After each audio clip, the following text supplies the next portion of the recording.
Hi everybody, this is going to be the video lecture for Chapter 3, Part 1 and 2 on the nervous system.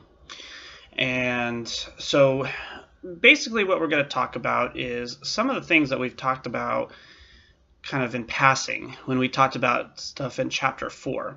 So you remember transduction, where we take a stimulus and we translate it into an electrical signal. Why do we do that? Well, I was saying that the nervous system only processes these electrical signals. And so it's the code that you need to enter into the computer, or in this case, into the nervous system. Well, it's actually half true. Electrical signals are part of it, but there are also chemical signals involved too.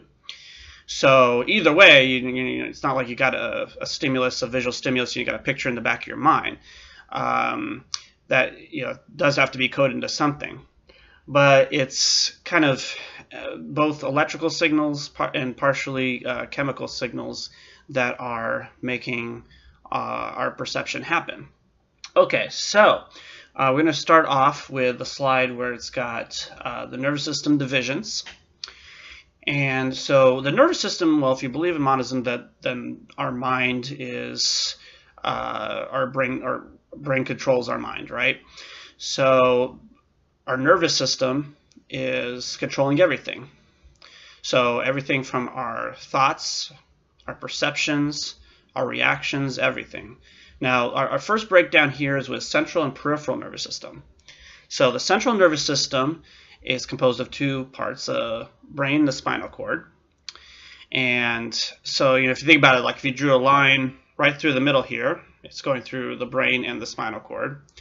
And by the way, the spinal cord and the spine are not the same thing. It would be kind of like saying the skull and the brain are the same thing, because that's pretty much the relationship. So the skull is the outer part that houses the brain. Well, the spine is the outer bony part that contains the spinal cord. The spinal cord are the actual nerves. Okay, so a little bit about the spinal cord. So it doesn't get as much attention because it's not as cool, it's not as sexy as the brain. It's like the brain's, processing all this, and that's the conscious part, right? But the spinal cord is very important because it's really an extension of the brain. So it controls everything from the head down. Now, the signal may originate from the brain. If I want to pick up a pencil or something like that, okay, the signal originates from here, but it has to go through the spinal cord to get to the nerves in my hand and my arm to pick something up. The only time, actually, it doesn't have to go through the brain doesn't have to be involved is with the reflex. So let's say I'm touching a hot stove. Well, what happens? Well, you move your hand back very quickly. Now, it's actually going through the spinal cord and then back out to the hand to move it. It also goes to the brain. But imagine how inefficient this would be if we had a signal that had to go all the way to the brain and say, oh, this is hot, we should move our hand. Well, you're going to slow things down and increase the chances of having tissue damage, right? So the nice thing about the signal being able to go kind of like a boomerang to the spinal cord and back out is the spinal cord is closer. I mean, it's got to go through there anyway on its way to the brain. It's like if the spinal cord is Ocala and the brain's Gainesville, you got to go through Ocala to get to Gainesville anyway. But if we could go to Ocala and then right back to Orlando with a signal, well, it's obviously going to be faster because Ocala, or the spinal cord, is closer than the brain is. So this is what we call the reflex arc. And so it speeds up the signal because the spinal cord is closer. So it's faster signal, and again, why is that advantageous? Because it's more efficient and it reduces the chances of tissue damage. So that's, and reflexes often, as we talked about, are used for survival mechanisms. Back in Chapter 12, we talked about that. So spinal cord is very important. There was a guy who played Superman, the original actor who played Superman, and named Christopher Reeves. And what happened to him was really unfortunate. He got into a horseback riding accident and broke his neck. So he survived, but he was paralyzed from the neck down. So pretty much completely paralyzed, let's face it. So I asked my students, I asked you guys, so would he have a reflex if you hit, you hit that patella tendon on the knee and it makes your leg jerk? So would he have that reflex? Well, a lot of people say, well, no, he's paralyzed. Of course not. But he actually did, because the signal from his knee to the spinal cord and back out to the knee, that reflex arc, was intact. The brake was up here, so he couldn't feel it, he couldn't control it. But that reflex still worked because it wasn't going through here, right? It's not going to the brain to work. The reflex goes through the spinal cord and back out. So he did have that reflex. Okay, so a little bit about the other side. Now, peripheral nervous system, we already know what peripheral means. It means side. So like we were talking about the two parts of the retina. We got the fovea, we got the peripheral retina. So peripheral is side. Basically, it's everything outside of the brain and spinal cord. So they work together. Signals come from the brain to the spinal cord out to the peripheral nervous system, and signals from the peripheral nervous system go to the central nervous system. So the peripheral nervous system, you have to be careful how you say the initials here, PNS. If you say it really fast, it sounds like you're saying something else. So it's broken down into somatic and autonomic nervous system. So somatic comes from the word soma, meaning body. And somatic nervous system is the nerves that radiate out to our limbs and our extremities.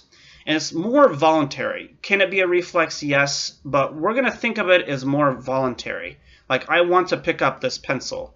That's somatic nervous system. The signal comes from the brain, goes to the spinal cord, goes out to the peripheral nervous system to flex the muscles to pick up the pencil.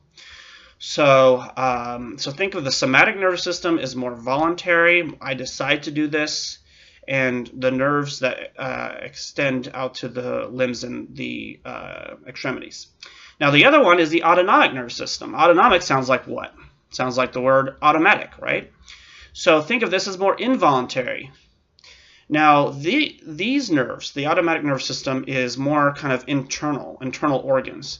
So what happens inside you that's automatic? Well, digestion, breathing, heart rate, heart beating. Thank goodness, because if you had to remember to get your heart beating, I don't know, I would be in trouble anyways. I'd forget. So, so it's done for us. So the autonomic nervous system, think automatic, more involuntary functioning in our internal organs that happens. So the somatic nervous system is more extending out to our limbs and extremities. The autonomic nervous system is more for our internal organs. So the autonomic nervous system is broken down into two parts, sympathetic and parasympathetic.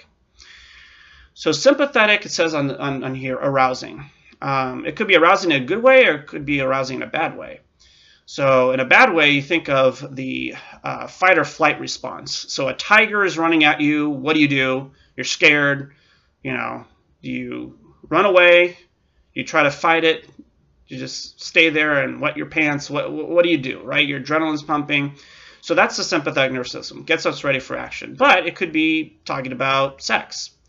So it's arousal, excitement in a good way, right? So it gets our body ready. So it causes an erection in males, lubrication in women. So it's something that gets it gets you ready for action. Now, parasympathetic is the complete opposite. So they kind of counter each other. So parasympathetic is calming. So think about, let's say, the word paralyzed. I'm not trying to be rude or politically incorrect here, but this just might help you remember. So think paralyzed, parasympathetic. So paralyzed, you're not moving. Parasympathetic, you're calm. Things are fine. You're not, jittery, ready to go. So, so let's say that we heard a loud bang in class. So sympathetic nervous system gets us aroused, like, whoa, what was that? And then we realize it was just a car outside backfiring. So that would be the parasympathetic calming us down, saying, oh, it's okay, no problem. Okay, I'm going to stop right here for part one.